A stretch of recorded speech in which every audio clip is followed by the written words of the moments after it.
إن الحمد لله نحمده ونستعينه ونستغفره ونؤمن به ونتوكل عليه ونعوذ بالله من شرور أنفسنا ومن سيئات أعمالنا. من يهده الله فلا مضل له ومن يضلله فلا هادي له، وأشهد أن لا إله إلا الله وحده لا شريك له، وأشهد أن محمدا عبده ورسوله أرسله بالحق بشيرا ونذيرا.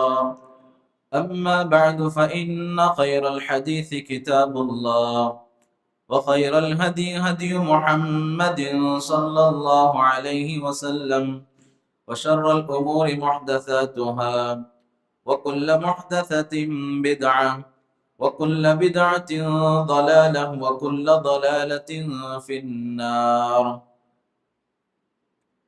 أعوذ بالله السميع العليم من الشيطان الرجيم، من همزه ونفخه ونفثه. بسم الله الرحمن الرحيم. يا أيها الناس اتقوا ربكم الذي خلقكم من نفس واحدة، وخلق منها زوجها، وبث منهما رجالا كثيرا ونساء، واتقوا الله الذي تساءلون به والأرحام، إن الله كان عليكم رقيبا. يا أيها الذين آمنوا اتقوا الله حق تقاته ولا تموتن إلا وأنتم مسلمون. يا أيها الذين آمنوا اتقوا الله وقولوا قولا سديدا يصلح لكم أعمالكم ويغفر لكم ذنوبكم، ومن يطع الله ورسوله فقد فاز فوزا عظيما. قال الله تعالى: قاف القرآن المجيد، بل عجبوا أن جاءهم منذر منهم وقال الكافرون هذا شيء عجيب. أإذا متنا وكنا ترابا ذلك رجع بعيد. قال الله تبارك وتعالى: يا قوم إن كنتم آمنتم بالله فعليه توكلوا إن كنتم مسلمين. وقال النبي صلى الله عليه وسلم: لا عدوى ولا طيرا ولا هامة ولا سفر، أو كما قال عليه الصلاة والتسليم. حاضرین جمعہ، پردہ نشین خواتین اسلام، ہر قسم کی حمد و ثنا، کبریائی و بڑائی، بزرگی و برتری، عز و شان، جہ و جلال اس اللہ وحدہ لا شریک کے لیے لائق اور زیبا ہے، جو ہم تمام لوگوں کو پیدا کرنے والا اور اس پوری کائنات کا مختار کل ہے۔ حمد و ثنا کے بعد درود و سلام ہو میرے اور آپ کے آخری نبی جناب محمد الرسول اللہ صلی اللہ علیہ وسلم پر۔ اللہم صلی علی محمد وعلی آل محمد کما صلیت علی ابراہیم وعلی آل ابراہیم انکا حمید مجید۔ اللہم بارک علی محمد وعلی آل محمد کما بارکت علی ابراہیم وعلی آل ابراہیم انکا حمید مجید۔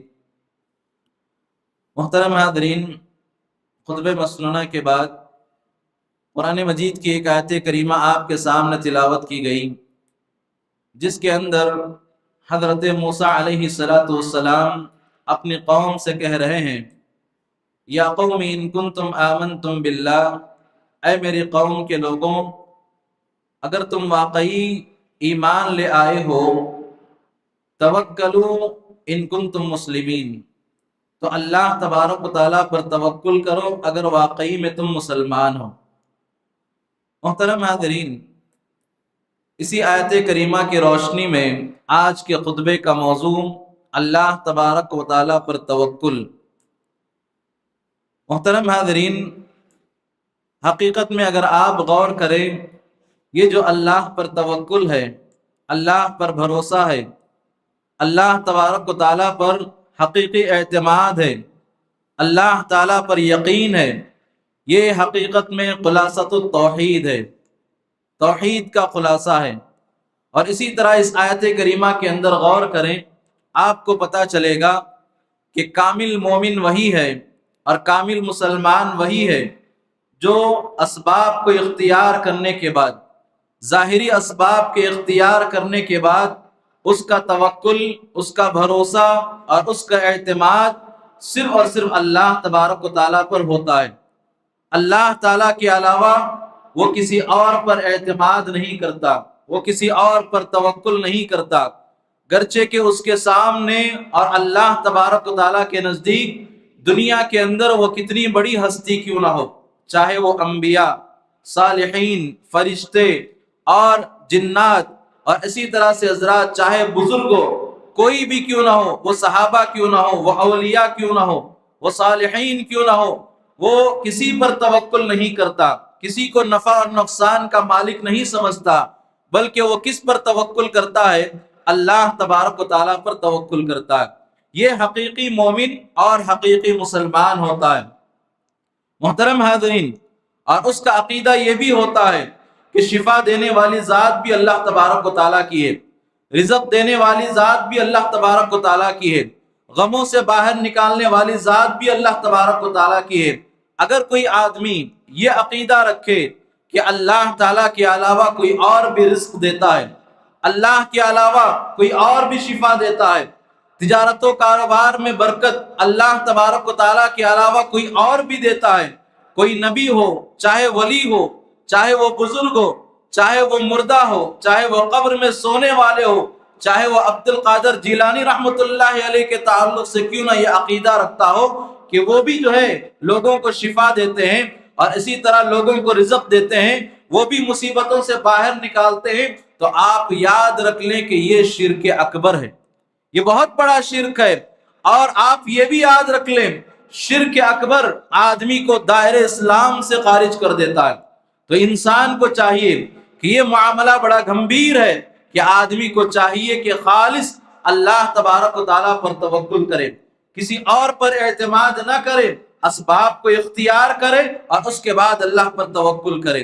محترم حاضرین، قرآن مجید کے اندر اللہ تبارک و تعالیٰ نے ارشاد فرمایا، قل لن یصیبنا الا ما كتب اللہ لنا هو مولانا وعلى اللہ فتوکلوا ان کنتم مؤمنین وعلى اللہ فلیتوکل المؤمنون۔ محترم حاضرین، قرآن مجید مجھے اور آپ کو کیا عقیدہ دیتا ہے، کیا ایمان دیتا ہے کہ کیسے اللہ پر توکل کرنا چاہیے۔ اللہ کے نبی صلی اللہ علیہ وسلم کو کہا گیا کہ اے اللہ کے نبی آپ لوگوں سے کہہ دیجئے، لن یصیبنا، جو بھی مصیبت، جو بھی پریشانی، جو بھی آزمائش اور جو بھی دکھ اور جو بھی مرض اور جو بھی پریشانی انسان کو لاحق ہوتی ہے، الا ما كتب اللہ لنا، اللہ تبارک و تعالیٰ نے ان تمام چیزوں کو لکھ دیا ہے۔ اور مومن کا طریقہ یہ ہوتا ہے، وعلی اللہ فلیتوکل المؤمنون، اور مومن صرف اور صرف اللہ تبارک و تعالیٰ پر توکل کرتا ہے۔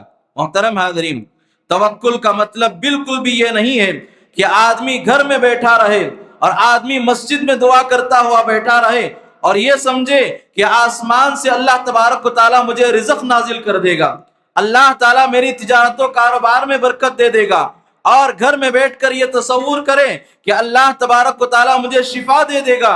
یہ بالکل توکل کے منافی ہے، توکل کے خلاف بات ہے۔ آدمی کو چاہیے کہ اسباب کو اختیار کرے، ظاہری اسباب، آدمی چاہتا ہے شفا تو آدمی کو چاہیے کہ دوا بھی اختیار کرے اور اللہ پر توکل بھی کرے۔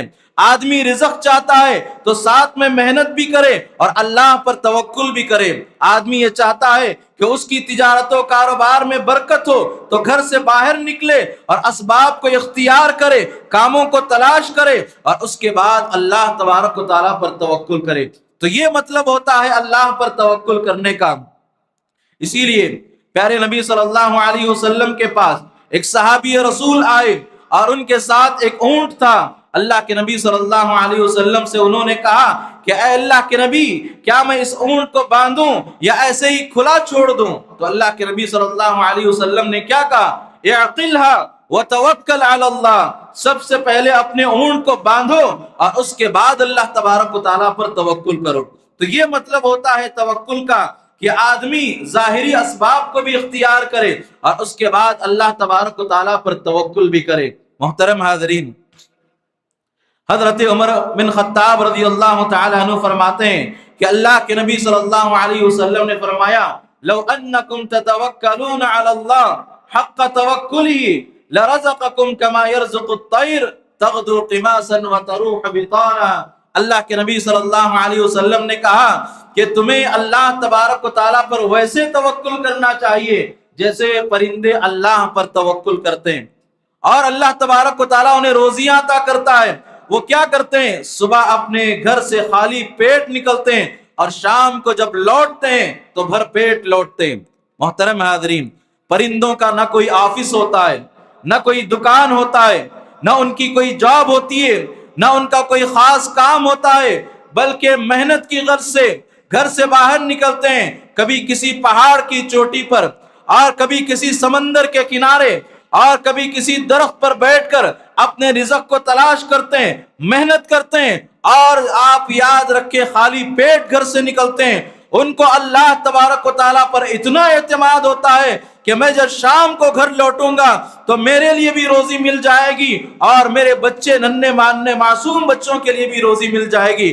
اسی توکل پر اللہ کے نبی نے کہا کہ صبح خالی پیٹ نکلتے ہیں اور شام کو جب لوٹتے ہیں تو اپنے لیے اور اپنے بچوں کے بھی رزق ساتھ میں لاتے ہیں۔ تو محترم حاضرین، یہ ہوتا ہے توکل کا مطلب۔ آدمی گھر میں بیٹھ کر، امام احمد رحمۃ اللہ علیہ سے پوچھا گیا کہ ایک آدمی یہ کہتا ہے کہ میں گھر میں بیٹھ کر اللہ پر توکل کرتا ہوں اور مسجد میں بیٹھ کر اللہ پر توکل کرتا ہوں کہ اللہ تبارک و تعالیٰ آسمان سے مجھے روزی نازل کر دے گا۔ تو امام احمد بن حنبل رحمۃ اللہ علیہ نے کہا کہ یہ آدمی جاہل ہے، اس آدمی کو علم نہیں ہے، اس لیے کہ توکل کا مطلب یہ ہوتا ہے کہ آدمی اسباب کو اختیار کرے اور اس کے بعد اللہ تبارک و تعالیٰ پر توکل کرے۔ محترم حاضرین، اس عقیدے اس موضوع کو اختیار کرنے کا مقصد کیا ہے؟ آج کے اس خطبہ جمعہ میں اس موضوع کو اختیار کرنے کا مقصد آپ دیکھیں، ماہ سفر کے اندر لوگوں کی بدعقیدگیاں اور دن بدن بڑھتی جا رہی ہیں، اور 90% آپ لوگ دیکھ لیں بدعقیدگی کا شکار ہے۔ 90% یا اس سے زائد مسلمان اگر آپ دیکھنا چاہیں تو بدعقیدگی کا اور نحوست کا شکار ہے۔ محترم حاضرین، صحیح مسلم کی روایت، اللہ کے نبی صلی اللہ علیہ وسلم نے کہا، حضرت ابو ہریرہ اس حدیث کے راوی ہیں، فرماتے ہیں لا عدوى ولا طیرہ ولا حامۃ ولا سفر۔ اللہ کے نبی صلی اللہ علیہ وسلم نے کہا اس حدیث کے اندر پہلے لفظ پر غور کریں، لا عدوى، کوئی بیماری متعدی نہیں ہوتی، یعنی کوئی بیماری اپنے اندر یہ طاقت نہیں رکھتی کہ وہ دوسرے آدمی کے اندر منتقل ہو جائے۔ جب تک اللہ رب العالمین کی ذات نہیں چاہتی کسی کو بیماری نہیں آ سکتی۔ محترم حاضرین، آج لوگوں کے اندر بدعقیدگی کو غور کریں۔ ڈاکٹر کیا کہتا ہے، اور مسلمان ڈاکٹر کیا کہتا ہے؟ کسی مریض کو دیکھ کر ان کے رشتہ داروں سے کہتا ہے کہ آپ مریض کے سامنے نہ جائیں، ان کی عیادت نہ کریں، کہیں ایسا نہ ہو کہ وہ بیماری آپ کو بھی لگ جائے۔ یہ حقیقت میں بدعقیدگی ہے، یہ چھوت چھات کی جو ہے بدعقیدگی ہے، اور بیماری کے متعدی ہونے کی بدعقیدگی ہے۔ یاد رکھ لیں، اللہ رب العالمین جب تک نہیں چاہتا کسی کے اندر بیماری منتقل نہیں ہوتی، اور بیماری کے اندر یہ طاقت نہیں ہے وہ بذات خود کسی کے اندر منتقل ہو جائے۔ محترم حاضرین، یہ عقیدہ اور ایمان ہمارا ہونا چاہیے۔ اللہ کے نبی صلی اللہ علیہ وسلم کے پاس ایک بدو آیا، اور ایک بدو آ کر اللہ کے نبی صلی اللہ علیہ وسلم سے کہا کہ اے اللہ کے نبی، ان اونٹوں کا کیا حال ہے؟ یعنی ان اونٹوں کا کیا حال ہے جب باڑھ کے جب جو ہے اونٹ ایک جگہ جمع ہوتے ہیں تو ایک اونٹ کو خارش لگتی ہے، یعنی کھجلی کی بیماری آتی ہے، اور سارے اونٹ جو ہے خارش زدہ ہو جاتے ہیں۔ یعنی ایک اونٹ کو کھجلی لگنے کے بعد سارے اونٹوں کو کھجلی اور خارش کی بیماری لگ جاتی ہے۔ اللہ کے نبی صلی اللہ علیہ وسلم، یہ کیا معاملہ ہے؟ تو اللہ کے نبی صلی اللہ علیہ وسلم نے سوال کے انداز میں ان سے کہا کہ آپ مجھے ذرا بتاؤ، سب سے پہلے اونٹ کو بیماری کہاں سے آئی؟ سب سے پہلے اونٹ کو خارج زدہ کیسے ہوا؟ تو اس کا مطلب یہ ہے کہ سب سے پہلے اونٹ کو اللہ تبارک و تعالیٰ نے کھجلی کی بیماری دی۔ اس کا مطلب یہ ہے کہ سارے اونٹوں کو اللہ تبارک و تعالیٰ کی جانب سے بیماری آئی۔ اس کا مطلب یہ نہیں ہے کہ پہلے اونٹ کے اندر جو بیماری منتقل ہوئی وہ سارے اونٹوں کے اندر جو ہے اسی اونٹ کی وجہ سے بیماری منتقل ہوئی، یہ بدعقیدگی ہے۔ حقیقت میں بیماری کے اندر یہ طاقت نہیں ہے کہ وہ دوسروں کے اندر منتقل ہو جائے۔ تو محترم حاضرین، اسلام مجھے اور آپ کو یہ عقیدہ دیتا ہے، اسلام مجھے آپ کو یہ عقیدہ دیتا ہے کہ بیماری کے اندر یہ طاقت نہیں ہے کہ بظاہر کسی آدمی کے اندر منتقل ہو جائے۔ تو اسی لیے بیماروں کو برا مت سمجھیے اور باقاعدہ ان سے ملیے، ان کو تسلی دیں اور ان کی عیادت کریں۔ بیماری آپ کے اندر کبھی پھیل نہیں سکتی جب تک کہ اللہ تبارک و تعالیٰ کی ذات نہیں چاہتی۔ تو اس عقیدے کو مضبوط کرنے کی ضرورت ہے۔ اور اسی طرح سے حضرات، اللہ کے نبی صلی اللہ علیہ وسلم نے اس حدیث کے اندر کہا کہ وَلَا طِيَرَ، اسلام کے اندر بدشگونی نہیں ہے، اسلام کے اندر نحوست کا عقیدہ نہیں ہے، یہ زمانے جاہلیت کا عقیدہ ہے۔ اور آپ غور کریں زمانے جاہلیت میں لوگ کیا کیا کرتے تھے۔ کبھی ان کو سفر پر نکلنا ہوتا اور کوئی نیا کام شروع کرنا ہوتا، وہ تجارت و قافلہ جو ہے اپنے تجارت و کاروبار کا قافلہ نکالنا چاہتے تو وہ کیا کرتے؟ ایک پرندے کو لیتے اور آسمان پر اڑاتے۔ آسمان پر اڑانے کے بعد اگر وہ پرندہ سیدھی جانب جاتا تو وہ سمجھ جاتے کہ ہمارا سفر اچھا ہونے والا ہے، ہماری تجارت و کاروبار اچھے ہونے والے ہیں۔ اور اسی طرح اگر وہ پرندہ بائیں جانب مڑتا، اگر وہ پرندہ جو ہے دائیں جانب مڑتا تو لوگ سمجھ جاتے کہ ہماری تجارت و کاروبار میں نقصان ہونے والا، ہمارے اس سفر میں نقصان ہونے والا ہے، تو اس سفر سے اپنے آپ کو روک لیتے۔ تو یہ بدعقیدگی کفار مکہ اور زمانے جاہلیت کے اندر پائی جاتی تھی، اور آج بھی نعوذ باللہ مسلمانوں کے اندر یہ بدعقیدگی پائی جاتی ہے۔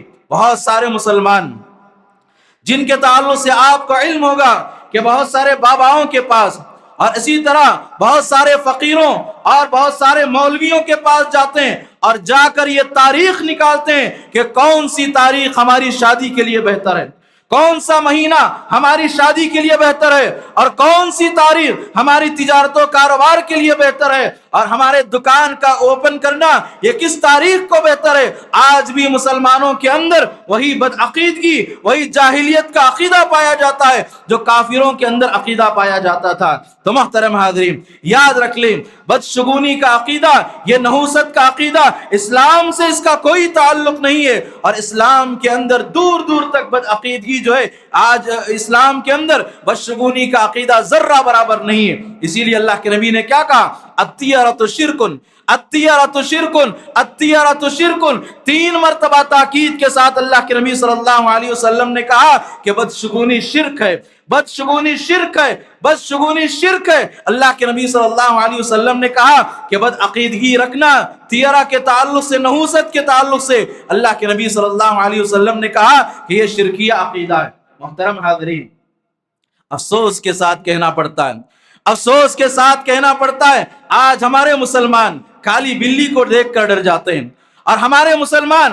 خنزیر کو دیکھ کر ڈر جاتے ہیں، اور اسی طرح سے ہمارے مسلمان شرابی کو دیکھ کر ڈر جاتے ہیں، اور اسی طرح ہمارے مسلمان کسی کی غلط بات کو سن کر ڈر جاتے ہیں۔ کتنی بدعقیدگی ہے۔ مسلمانوں، اللہ پر توکل کرو۔ ایک مومن وہ ہوتا ہے جو ہمیشہ اللہ پر توکل کرتا ہے، وہ بدعقیدگی کا شکار نہیں ہوتا۔ اور جب بھی تمہارے دلوں کے اندر بدشگونی پیدا ہو جائے تو اللہ پر توکل کرو، یہی اس کا ازالہ ہے، یہی تمہیں دور کرنے والا ہے۔ بدشگونی کو دور کرنا چاہتے ہیں تو یقیناً اللہ پر توکل کریں، آپ کی بدشگونی دور ہو جائے گی۔ اور اسی طرح سے حضرات، اللہ کے نبی صلی اللہ علیہ وسلم نے تیسری بات کہی، وَلَا هَامَةَ، الو کا عقیدہ۔ آپ دیکھیے بہت سارے مسلمانوں کے اندر یہ عقیدہ پایا جاتا ہے، اور یہ بھی زمانے جاہلیت کا عقیدہ ہے۔ اگر الو کسی کے گھر پر بیٹھ جائے تو سمجھتے ہیں کہ اس گھر میں کسی کی موت ہونے والی ہے، نعوذ باللہ، اور یہ سمجھتے ہیں کہ اس گھر میں مصیبت آنے والی ہے۔ اور اسی طرح اگر کسی کا قتل ہو جائے تو الو کی شکل میں اس کی روح بھٹک رہی ہے اور بدلہ لینا چاہتی ہے، نعوذ باللہ۔ اللہ کے بندوں، یہ پرندہ یہ اللہ تبارک و تعالیٰ کی مخلوق ہے، جس طرح میں اور آپ اللہ تبارک و تعالیٰ کی پیدا کردہ مخلوق ہیں، اور اسی طرح یہ سارے پرندے، چاہے وہ الو ہو، چاہے وہ چمگادڑ ہو، چاہے وہ بلی ہو، چاہے وہ خنزیر ہو، یہ اللہ تبارک و تعالیٰ کی مخلوقات ہیں، یہ لوگوں کے نفع اور نقصان کے مالک نہیں۔ اللہ تبارک و تعالیٰ کی ذات لوگوں کو نفع اور نقصان دیتی ہے۔ یہ بدعقیدگی آج مسلمانوں کے اندر کثرت سے پائی جاتی ہے۔ اور اسی طرح سے حضرات اللہ کے نبی صلی اللہ علیہ وسلم نے اس حدیث کے اندر آخری لفظ کہا ولا سفر، اور ماہ سفر منحوس نہیں ہے۔ محترم حاضرین، ماہ سفر جیسے ہی آتا ہے مسلمانوں کے درمیان بدعقیدگی شروع ہو جاتی ہے۔ اس ماہ کے تعلق سے یہ عقیدہ رکھا جاتا ہے کہ اس ماہ کے اندر آسمان سے مصائب و آلام اترتے ہیں، مصیبتیں اترتی ہیں، اور اسی طرح سے حضرات اتنے ہزار اور اتنی لاکھ بلائیں اترتی ہیں۔ اور بعض لوگوں کا عقیدہ ہے کہ اس مہینے کو 13 تیزی کہا جاتا ہے، اور باقاعدہ چنے ابال کر لوگوں میں تقسیم کیا جاتا ہے تاکہ ہماری مصیبتیں تقسیم ہو جائے۔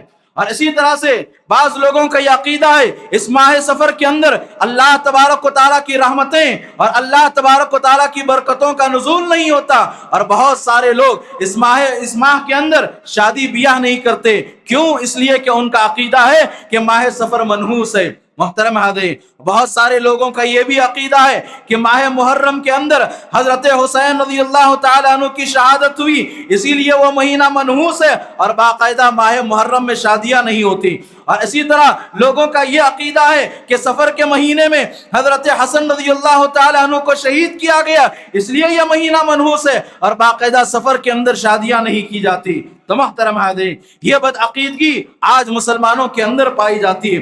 اللہ کو نفع اور نقصان کا مالک سمجھنے کے بجائے ان ساری چیزوں کو، کسی مہینے کو، کسی دن کو، یا کسی شہر کو، یا کسی مقام کو منحوس سمجھا جاتا ہے۔ اور اسی طرح سے حضرات بدعقیدگی کا تو یہ عالم ہے۔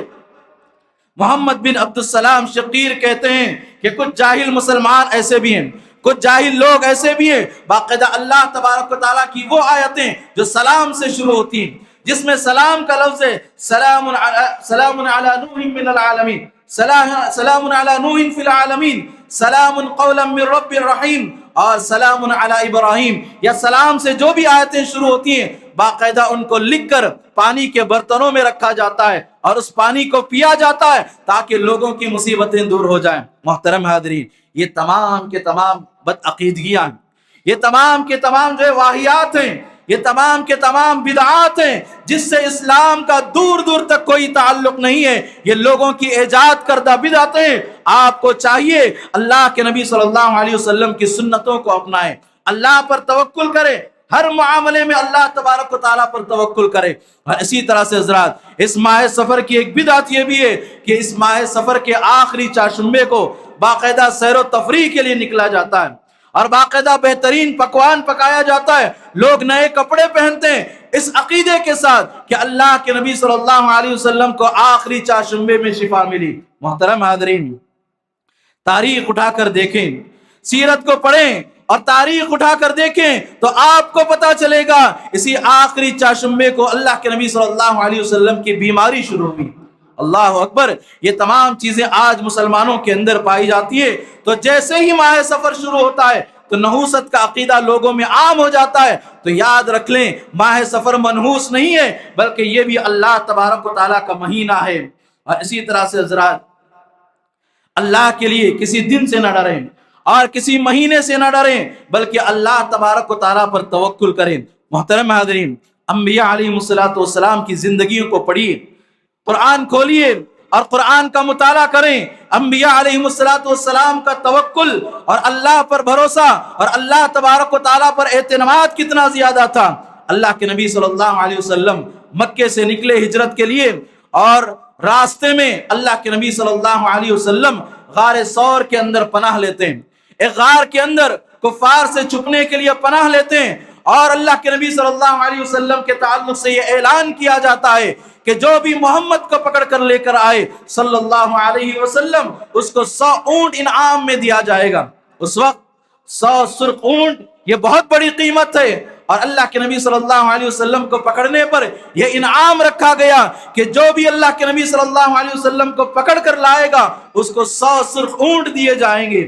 اور اس کے بعد لوگ جو ہے دشمن باقاعدہ اللہ کے نبی صلی اللہ علیہ وسلم کی تلاش میں نکلے، یہاں تک کہ اللہ کے نبی صلی اللہ علیہ وسلم جس غار میں چھپے ہوئے تھے، اللہ کے نبی کے اس غار تک دشمن پہنچ گئے، یہاں تک کہ حضرت ابو بکر صدیق رضی اللہ تعالیٰ عنہ نے اللہ کے نبی صلی اللہ علیہ وسلم سے کہا کہ اے اللہ کے نبی، اگر یہ دشمن اپنے پیروں کی جانب دیکھ لیں تو ہمیں جو ہے پکڑ لیں گے اور انہیں پتا چل جائے گا کہ ہم یہاں موجود ہیں۔ اللہ کے نبی صلی اللہ علیہ وسلم نے کیا کہا کہ اے ابو بکر، ذرا تم مجھے بتاؤ کہ ان دونوں کا کیا حال ہوگا کہ جس کا تیسرا اللہ تبارک و تعالیٰ ہو۔ اللہ اکبر، یہ توکل دیکھیے اللہ کے نبی کا۔ اللہ کے نبی نے کہا کہ اے ابو بکر ذرا بتلاؤ کہ ان دونوں کا کیا حال ہوگا جس کا تیسرا یعنی اللہ تبارک و تعالیٰ ساتھ دینے والا، ان کا کیا حال ہوگا۔ اور اس کے بعد اللہ کے نبی نے کہا کہ لا تحزن ان اللہ معنا، اے ابو بکر ڈرنے کی کوئی ضرورت نہیں، اللہ تبارک و تعالیٰ ہمارے ساتھ ہے۔ یہ وہ توکل تھا، یہ وہ اللہ تبارک و تعالیٰ پر بھروسہ تھا کہ جس کی وجہ سے آپ دیکھیں گے کہ دشمن اللہ کے نبی کے قریب آ گئے، اگر وہ پیروں کی جانب دیکھتے تو اللہ کے نبی صلی اللہ علیہ وسلم کو پا لیتے، لیکن دشمن اللہ کے نبی کے قریب آ کر واپس لوٹ جاتے ہیں۔ کیوں؟ اس لیے کہ اللہ کے نبی کو اللہ پر توکل تھا، تو یقیناً اللہ تبارک و تعالیٰ ان کی حفاظت کرے گا۔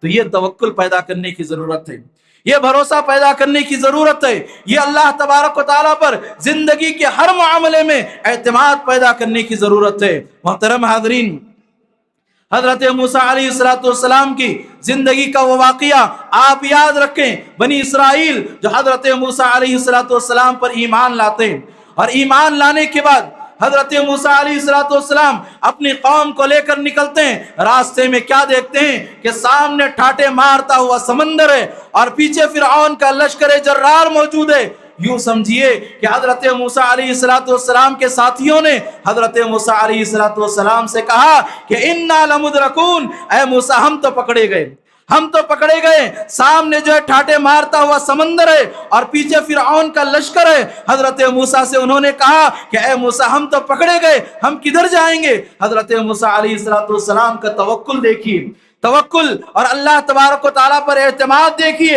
حضرت موسیٰ علیہ السلام نے کہا کہ کلا، ہرگز نہیں، ایسا ہو ہی نہیں سکتا کہ یقیناً اللہ تبارک و تعالیٰ میرے لیے راستہ پیدا کرے گا، یقیناً میری رہنمائی کرے گا۔ اور اس کے بعد یہی وہ توکل تھا کہ جس کی وجہ سے اللہ تبارک و تعالیٰ نے سمندر میں راستے پیدا کر دیے، اور سمندر میں راستے ہوئے، اور اس کے بعد حضرت موسیٰ علیہ السلام اور ان کے ساتھی بڑے آرام سے سمندر کو پار کر لیتے ہیں۔ اور اس کے بعد فرعون نے دیکھا اور فرعون کے لشکر نے دیکھا راستہ تو بن چکا ہے، ہم بھی بڑے آرام سے پار ہو سکتے ہیں، لیکن اللہ تبارک و تعالیٰ نے جب فرعون سمندر میں پہنچا تو اللہ تبارک و تعالیٰ فرعون اور اس کے سارے ساتھیوں کو سمندر کے اندر غرق کر دیتا ہے، ڈبو دیتا ہے، اور ذلت کی موت فرعون کو اللہ تبارک و تعالیٰ دیتا ہے، اور ظالموں کا دنیا کے اندر یہی انجام ہوتا ہے۔ تو اللہ تبارک و تعالیٰ اسی توکل کی وجہ سے فرعون سے حضرت موسیٰ علیہ السلام کو نجات دیتا ہے۔ تو محترم حاضرین، آپ یہ چاہتے ہیں کہ بڑی سے بڑی مصیبت سے باہر نکلیں، بڑی سے بڑی پریشانی سے باہر نکلنا چاہتے ہیں، یقیناً وہ توکل پیدا کریں، وہ اعتماد پیدا کریں، جیسا توکل اور جیسا اعتماد انبیاء علیہ السلام کے دلوں میں اللہ تبارک و تعالیٰ پر تھا۔ محترم حاضرین، حضرت ابراہیم علیہ السلام کی زندگی کا وہ واقعہ، دشمنوں نے، نمرود نے حضرت ابراہیم علیہ السلام کے لیے آگ تیار کی، اور وہ کوئی معمولی آگ نہیں تھی، آج کی طرح آگ نہیں تھی، بلکہ اس کے کئی تفصیلات ہیں۔ محترم حاضرین، بڑی خطرناک آگ تیار کی گئی تاکہ حضرت ابراہیم علیہ السلام کو اس میں ڈال دیا جائے۔ کیوں؟ انہوں نے لوگوں کے سامنے اللہ تبارک و تعالیٰ کی توحید کو بیان کیا کہ لوگوں، دنیا کے تمام معبودان باطلہ کو چھوڑ کر ایک اللہ کی عبادت کریں۔ یہی وہ جرم تھا کہ جس کی وجہ سے نمرود نے حضرت ابراہیم علیہ السلام میں آگ میں ڈالنا چاہا، اور جب حضرت ابراہیم علیہ السلام کو آگ میں ڈالا گیا، کسی کا سہارا نہیں، کسی کا سہارا نہیں، کسی آدمی کا اور کسی اور کا سہارا نہیں۔ حضرت ابراہیم علیہ السلام نے اپنی زبان سے کیا کہا؟ حسبی اللہ، حسبی اللہ ونعم الوکیل۔ حضرت ابراہیم نے کہا کہ میرے لیے اللہ کافی ہے، وہی بہترین کارساز ہے۔ اور اس کے بعد یہ توکل کا نتیجہ تھا، یہ اللہ تبارک و تعالیٰ پر بھروسے کا نتیجہ تھا۔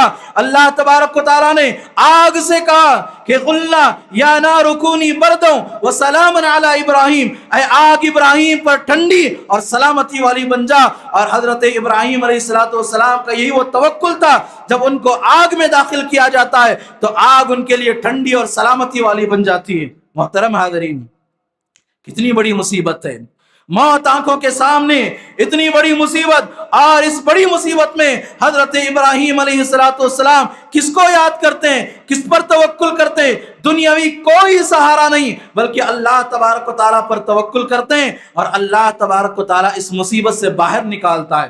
تو یہی وہ توکل کی ضرورت ہے، یہی وہ اعتماد کی ضرورت ہے۔ اے مسلمانوں، آج کالی بلی سے ڈرنے والے، الو سے ڈرنے والے اور ماہ سفر کو منحوس سمجھنے والے اپنا عقیدہ درست کریں اور اس بد عقیدگی سے باہر نکلیں، اور اللہ تبارک و تعالیٰ پر اعتماد اور اللہ تبارک و تعالیٰ پر توکل کریں۔ محترم حاضرین، ایک آخری حدیث جو کہ صحیح بخاری کی ہے، جس کے راوی حضرت جابر بن عبداللہ رضی اللہ تعالیٰ عنہ ہیں، فرماتے ہیں کہ ہم ایک غزوے سے لوٹ رہے تھے اور دوپہر کا وقت تھا اور گرمی کا موسم تھا، بڑی سخت گرمی تھی، اور سارے صحابہ جو ہے درختوں کے نیچے آرام کرنے لگے، اور اللہ کے نبی صلی اللہ علیہ وسلم ایک ببول کے درخت کے نیچے آرام کرنے لگے۔ اللہ کے نبی صلی اللہ علیہ وسلم کی تلوار ایک درخت پر لٹکی ہوئی ہے، اور ایک مشرک دشمن آتا ہے، اور دشمن آ کر اللہ کے نبی صلی اللہ علیہ وسلم کی تلوار اپنے ہاتھ میں لے لیتا ہے، اور اس کے بعد اللہ کے نبی صلی اللہ علیہ وسلم کی آنکھ کھلتی ہے تو کیا دیکھتے ہیں کہ دشمن تلوار لے کر سامنے کھڑا ہے، اور اللہ کے نبی سے کہہ رہا ہے میں یمنعک منی، اے محمد ذرا بتاؤ کہ مجھ سے تمہیں کون بچائے گا۔ اللہ کے نبی صلی اللہ علیہ وسلم نے نہ صحابہ کو دیکھا، نہ ظاہری اسباب کو دیکھا، بلکہ اللہ کے نبی صلی اللہ علیہ وسلم نے کہا کہ اللہ اللہ اللہ تبارک و تعالیٰ مجھے بچائے گا۔ تو محترم حاضرین، جیسے ہی دشمن اللہ کے نبی کی زبانی اللہ تبارک و تعالیٰ کا نام سنتا ہے، فوراً تھر تھرانے لگتا ہے، اور خوف کے مارے اس کے ہاتھوں سے تلوار چھوٹ کر زمین پر گر جاتی ہے، اور اس کے بعد اللہ کے نبی صلی اللہ علیہ وسلم اپنے ہاتھ سے تلوار اٹھاتے ہیں، اور اس کے بعد اس کو پوچھتے ہیں میں یمنعک منی، اے اللہ کے بندے بتاؤ کہ مجھ سے تمہیں کون بچائے گا۔ تو محترم حاضرین، اس کے بعد اللہ کے نبی صلی اللہ علیہ وسلم اس آدمی کو معاف کر دیتے ہیں۔ بتانے کا مقصد یہ ہے کہ آپ دیکھیں، دشمن اللہ کے نبی صلی اللہ علیہ وسلم کے سامنے موجود ہے، لیکن اللہ کے نبی اللہ تبارک و تعالیٰ پر توکل کرتے ہیں۔ یہ اللہ کے نبی صلی اللہ علیہ وسلم کا یقین اور انبیاء علیہ السلام کا یقین تھا اللہ تبارک و تعالیٰ پر۔ تو محترم حاضرین، آج اس موضوع کو اختیار کرنے کا ایک سب سے بڑا مقصد ماہ سفر کے اندر لوگوں کی بد عقیدگی اور نحوست کا جو عقیدہ ہے، اسلام سے اس کا کوئی تعلق نہیں ہے، بلکہ اللہ کے نبی نے کہا کہ نحوست اور بد عقیدگی کا عقیدہ یہ جو ہے سراسر شرکیہ عقیدہ ہے۔ اللہ تبارک و تعالیٰ سے دعا ہے کہ اللہ تبارک و تعالیٰ ہم تمام لوگوں کو اپنے عقیدے کو مضبوط کرنے کی توفیق عطا فرمائے، اور اپنے ایمان کو مضبوط کرنے کی توفیق عطا فرمائے، اور جب تک ہمیں زندہ رکھے ایمان کی حالت میں زندہ رکھے، اور جب بھی ہمارا خاتمہ ہو تو عقید توحید لا الہ الا اللہ پر ہمارا خاتمہ ہو۔ وآخر دعوانا ان الحمد للہ رب العالمین۔